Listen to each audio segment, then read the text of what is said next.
Shamareni hol.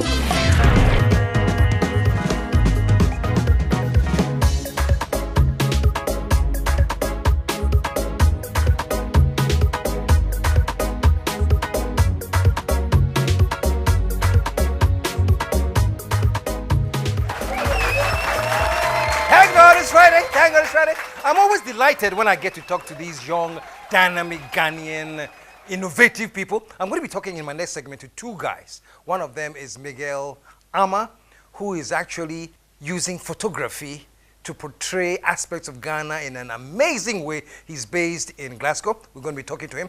And then we're going to be meeting OB Abenser, who also is pushing fashion, man. Ghanaian fashion and taking it beyond the borders of Ghana. Well, let me keep quiet. Let's meet them all. The first person I'm going to introduce, put your hands together. Let's welcome OB Abenser. All right. Welcome, welcome, welcome. All right. Good, good, good. Please have a seat. Thank you. And the next person is Miguel Ama. All right. Miguel, how you doing, man? Okay. Good to see you, man. Have a seat. Good to see you too. All right. Oh. Well, you're closer to me, so I'll start with you. But first of all, congratulations to the two of you. Thank you. I like seeing young guys who are Thank you. dynamic, Thank you. fashionista. Yes, sir. Explain a little bit about what you do. Well, Fashionista GH is a media portal, and our basic work is to promote the work of Ghanaian designers to the world. Because we believe that most of the people in this town are doing great work, but they are not putting their work out. Outside there. And then we also think that everybody says that the Western media doesn't tell our story right. So we thought, if they are not telling our story right, why not we do it tell ourselves? our story? But then we also figure also that in this town, as far as soccer or politics or music is concerned, there's some coverage, but nobody is doing anything about fashion. So we enter Fashionista GH. Fantastic. Yeah, show some love, man. Show some love. Thank you. It's a great idea because Yes, the designers in Ghana are doing some fantastic stuff. And so you're basically creating a platform That they to can, push it. yeah, so that when you do your work, the man on the street can see what you are doing, and then also you can also tell how the man on the street is taking your work. So it's both for industry professionals to see what's happening in the industry, and also for the man on the street to see the trends going on in the industry. Okay, great, Yeah. man. Show some love, man. I'm going to come back and then find out some of the stuff that you're doing. All right. But let's meet Miguel Ama. Miguel Ama, you are based in Glasgow. Glasgow. Yes, please. And you're into photography. Yes. And you're using images of Ghana. Yes. Tell me more about what you do. Yeah, I worked on a project called OBLA, and I'm going to be publishing the book really soon, and I'm planning to have an exhibition here. Basically, OBLA involves the interpretation of Ghanaian folktales and contemporary poetry, and using segments of it as a catalyst for fashion shoots with clothing as a main vehicle. So I've taken stories that we used to hear when we were kids, like Anansi stories and all, and then I extract segments of it and I build my themes around them. It's a very interesting project, and so far And when you say you build your themes around them, what exactly do you do? let's take, for instance, you know the story Anansi and the wisdom pot, whereby he was trying to keep the wisdom of this world to himself, and he tried to climb up a tree. And whilst climbing the tree, he had the pot, in front of him. And you can't climb a tree when you have a pot, in front of you. So his son comes up from behind him, and he's thinking he had all the wisdom in the world, and his son is like, Dad, why didn't you just throw the pot behind you and you can just climb the tree easily? He was like, oh, wow, I have all the wisdom, and I couldn't think of that.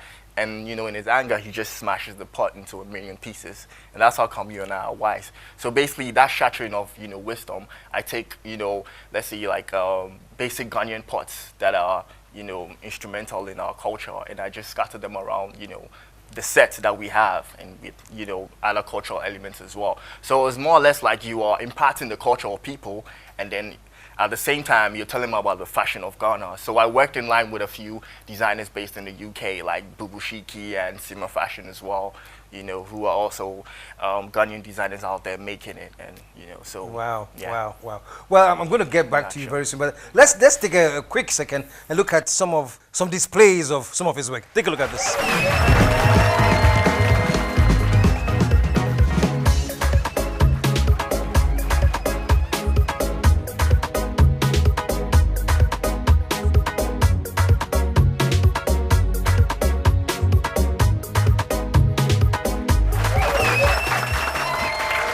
Beautiful pictures, man.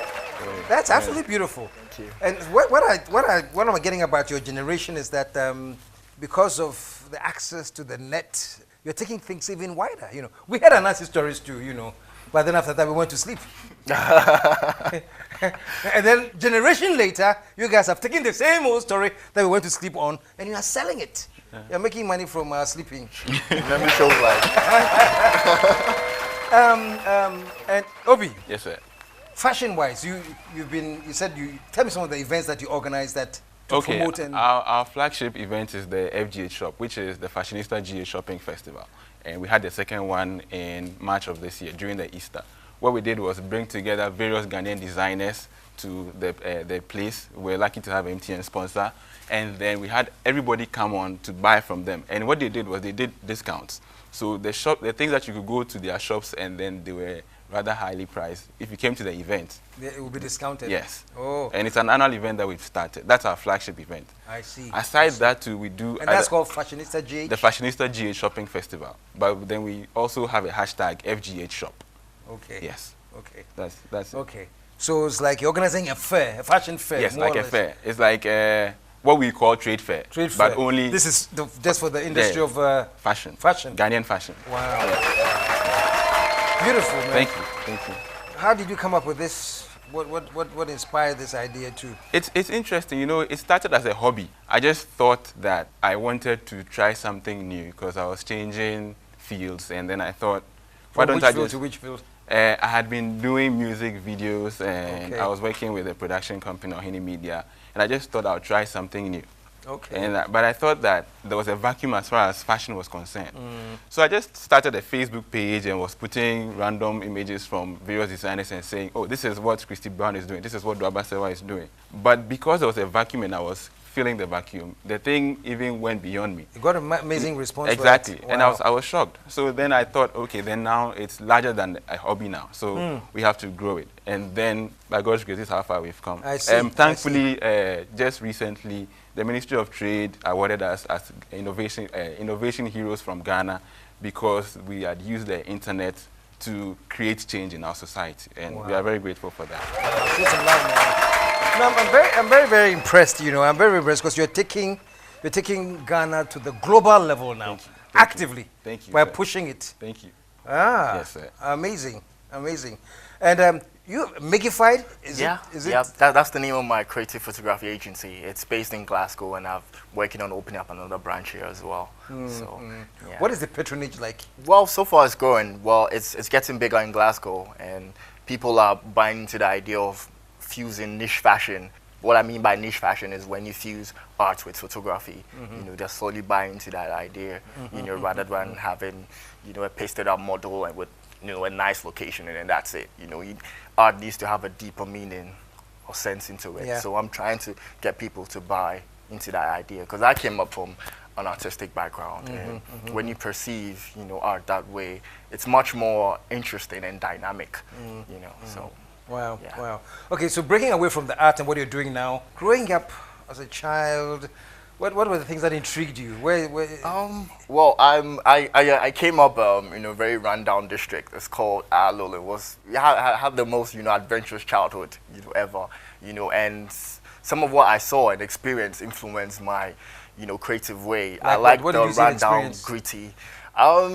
Experience-wise is maybe you could go play in somebody's house, you know, and they have like, you know, a big cauldron, cooking, fire, and things like that. And, you know, sometimes in the night we have like a big bonfire night and you have the old people telling stories, you know, kind of like you have with By the Far Side. And, you know, so it was more or less influenced my creative thinking, you know, and yeah, I want to move that on and pass that from generation to generation and let people know how rich our culture is, you know.